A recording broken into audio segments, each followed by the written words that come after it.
अस्सलामुअलैकुम दोस्तों, Urdu news and media network में आपका इस्तकबाल। मुंबई से आज़मीन हज के पहले काफिला की रवानगी की खुसूसी रिपोर्ट। मुंबई से अल्लाह के मेहमानों को पहला काफिला आज सुबह सौरे हज बीत अल्लाह के लिए सऊदी अरब रवाना हो गया। नारे तकबीर अल्लाह अकबर के नारों से मुंबई का इंटर चैनल एयरपोर्ट गूंज उठा। इस मौका पर हज कमेटी ऑफ इंडिया के सीए और लियाकत अली आफाकी और दीगर उहदेदारान और अमले के अरकान के साथ साथ बड़ी तादाद में अहल खाना ने आज़मीन हज को रवाना किया। सीए और लियाकत अली आफाकी के मुताबिक पहली परवाज़ के जरिए 378 आज़मीन की रवाना हुए हैं, जो कि जद्दा पहुंचेंगे।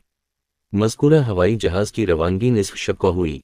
पहले काफिले में आज़मीन हज की अक्सरियत मुंबई से ही ताल्लुक़ रखती है।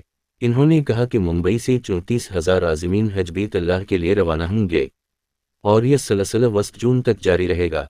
इस बार आज़मीन हज और रिश्तेदारों को हज हाउस मोहम्मद हाजी साबू सिद्दीक मुसाफिर खाना और ततील की वजह से मशहूर तालीमी इदारा अंजुमन इस्लाम की इमारतों में क़याम रहा है। इस तरह ज़ायद होने पर आज़मीन हज और रिश्तेदार क़याम कर सकेंगे।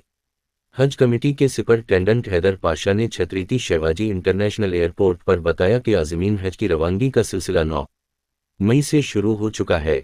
बदनज़मी के सबब कई आज़मीन की फ़्लाइट भी छूट गई, जिन्हें एयरपोर्ट पर तवील इंतज़ार करना पड़ा। हालांकि हज कमेटी के तर्जुमान शेख हैदर पाशा कहना है कि हमने मिल लोगों की फ़्लाइट छूट गई थी, हमने उन्हें रवाना कर दिया।